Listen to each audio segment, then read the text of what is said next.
Bismillahirrahmanirrahim. Jangan lupa subscribe ya. Duduk. Dosa yang kau lakukan dalam sembahyang. Siapa kata dalam sembahyang tak ada dosa?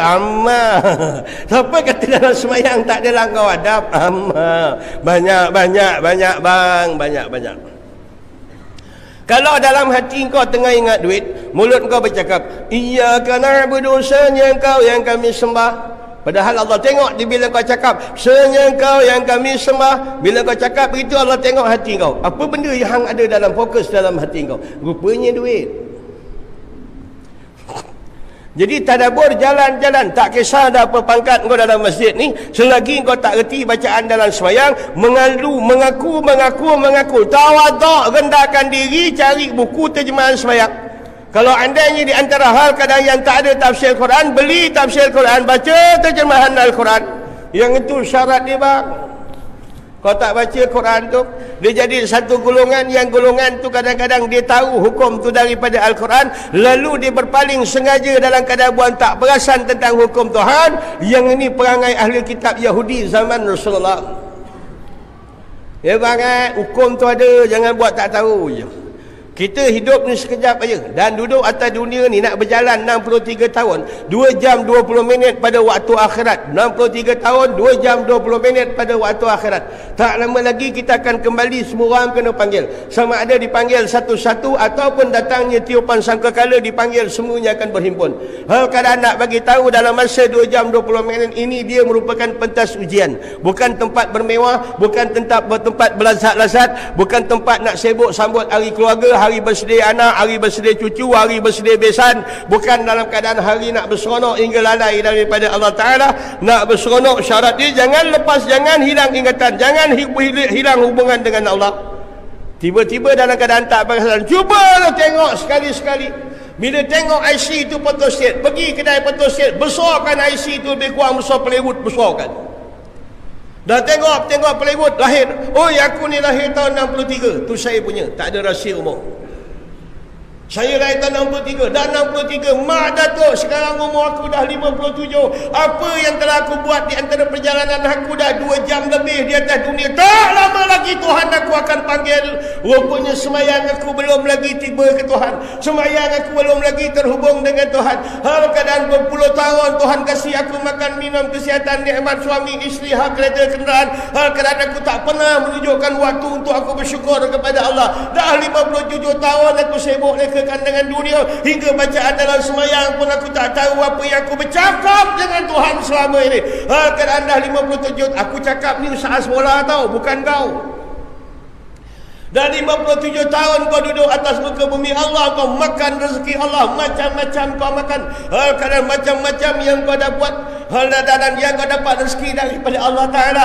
Rupanya dalam keadaan aku kasih kau peta yang bernama Al-Quran, kau tak pernah buka peta aku. Dan ada mereka yang rajin membaca peta aku tapi tak faham bagi perjalanan peta. Ada orang yang rajin baca peta aku tapi dah keadaan faham perjalanan peta, tapi keangkuhan mereka dengan duit, pangkat, darjat, pengaruh yang ada di atas dunia membuatkan dia membuta tuli dia apa yang disarankan oleh Al-Quran. Tunggu jawapan dia pasti. Inna muntazirun.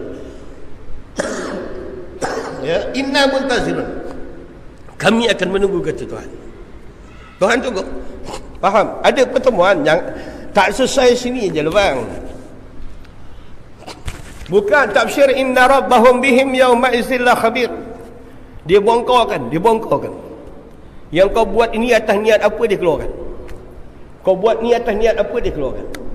Kau beli ikan parang keras, terbau keras, ikan parang bawa naik laut, keras lagi. Bukan parang, ikan parang. Parang dah betul keras. Kau beli mahal-mahal, padahal tengok tengkuk kau tertenggelam kambing jauh, kedekut, na'udzubillah.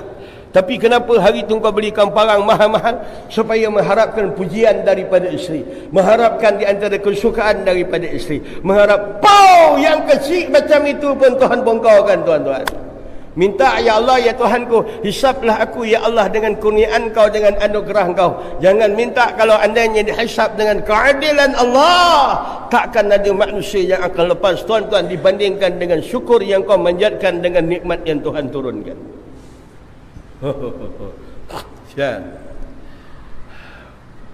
Dia tak tahu dia tujuan apa hidup. Dia lebih dengar cakap bini daripada cakap Allah.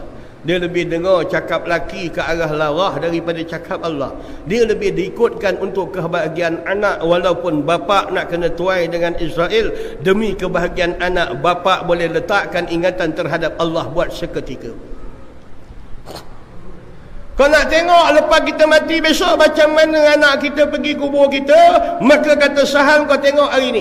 Hari ni kau yang hidup atas dunia zaman yang ada sekarang mewah dengan rezeki ni, dalam berapa kali setahun, berapa kali kau ziarah kubur bapa kau ziarah kubur mak kau. Kalau seandainya itu keadaan yang kau lakukan kepada kubur mak kau dan bapa kau, engkau jangan harapkan anak kau akan sentiasa kunjung kubur kau, kerana bagaimana kau layan mak bapa kau dalam kubur, begitulah zuriat kau akan layan kau ketika kau terbaring dalam kubur.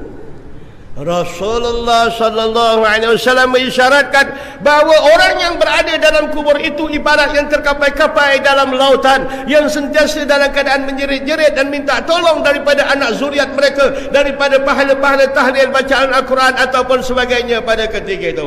Anak duk leka layankan bini, duk leka dengan harta pusaka, duk lekakan dengan nikmat, dia terlupa yang mak bapak dia terkapai-kapai dalam kubur mengharapkan bantuan daripada anak-anak dia, tuan-tuan. Mengerikan. Apa dia? Mengerikan. Orang kalau tak dapat hidayat ni, satu hari kau suruh telan 2 batu nisan pun takkan dapat hidayat. Faham? Suruh telan batu nisan. Batu nisan dia orang takut sikit. Kau suruh telan batu nisan pun dia tak nak. Dah takkan boleh hidayat. Kau gendamkan Quran ni, kau perah lehai dia pun, kalau dia kata tak ada hidayat, tak ada hidayat. Kena minta dengan Tuhan, minta tolong dengan Tuhan. Ya bang, maka buang. Jadi apa kerja dia? Jangan sekadar nak kepo-kepo dengan kulit.